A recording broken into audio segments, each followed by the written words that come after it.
Hello, my legion. Today we're going to talk about Invincible versus the fighting game. If you're new to the channel, please like and subscribe. I'm really trying to get to 200 followers. This will really help your boy out, and I really appreciate it. Thank you, and it's back to our presentation. So, Invincible versus the recent fighting game just came out.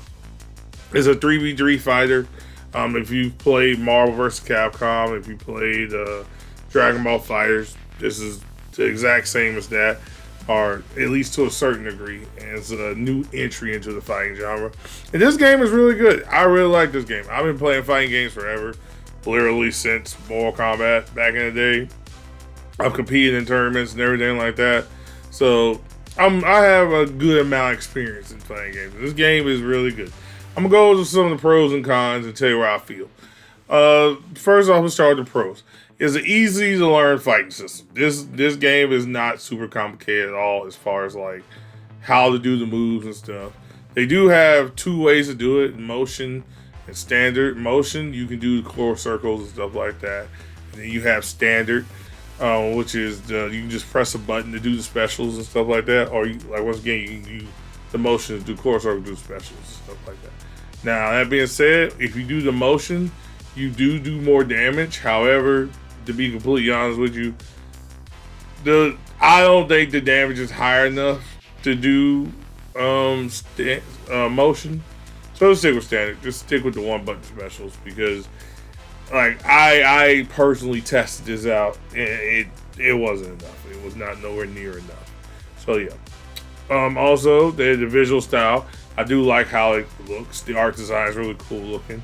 Kind of reminds me of Telltales, for those people who know that, Walking Dead, Wolf Among Us, stuff like that. So it kind of reminds me of that. Looks good.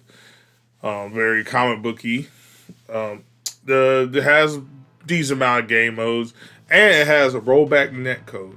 So the online is super smooth for the most part. But there are some issues with the online. We'll get to that later. And the audio is really good. They have really good audio. The banter, the dialogue between characters, the lore, some of the stuff like that. They even got some of the voice actors come back. J.K. Simmons actually voices Omni-Man, so that's pretty cool. So I enjoyed that.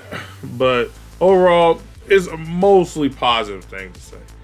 Now, there are some negatives. First off, the tutorial is okay. It's not anything special. Honestly, it's not as good as I would like to be or detailed. I think one of the best tutorials I've ever played was probably in Guilty Gear, like Strive, or like I think that was probably one of the best ones I've ever played, where it was like, man, I'm really learning something here. So that's an issue. Also, the game has a story mode. And it's enjoyable, but it's still a con because that story mode is stupid short. I ran through that in like an hour.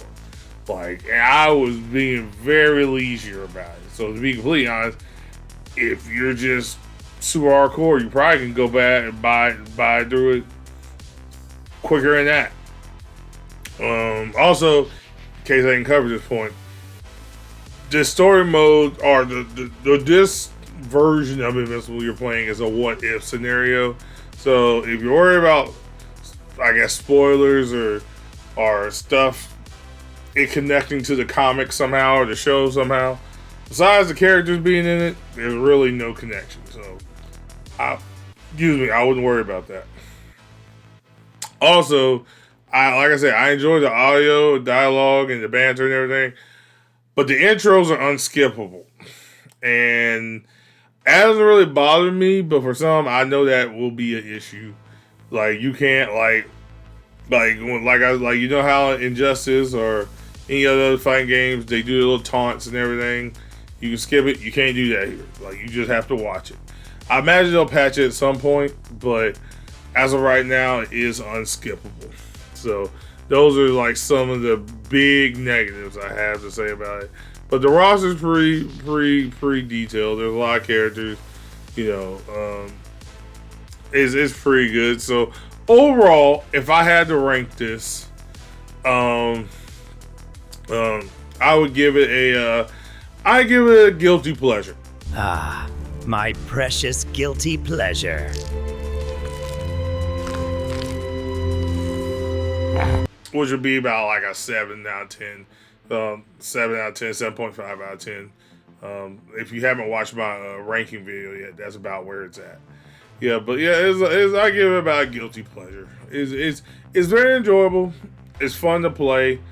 I enjoy it. I'm gonna keep playing. I'm playing right now. I'll be posting videos of me playing it. I'm actually like, I was plat 4, but now I'm like gold, so I gotta get back to plat. But it's really good. It's very enjoyable. I recommend buying it. I got the collector's edition. You don't have to go that hard. I just tend to do that for certain games, especially this type of game, considering like this is the first Invincible fighting game to come out. So I was just like, I just wanted to have it and be special. Like I even have it right here. Bam. So yeah. But yeah, man, I recommend if you're a fighting game fan, go cop this. And if you're not one, go cop this. If you like Invincible, the game's not super hard. There are lots of videos online to teach you things. You can subscribe to my channel and maybe you'll learn some stuff from me. Like I said, I was plat 4. I'll probably be plat again by the end of the week, trying to get the diamond. So like, yeah, I'm like, as you can tell, I'm a decently skilled player. I'm no Justin Wong, but I know what I'm doing. So, anyways, make sure to like, comment, subscribe. Much blessings and abundance. And yeah, if this is your first time at this channel, welcome. You have a good time, and I'll see you in the future. Peace.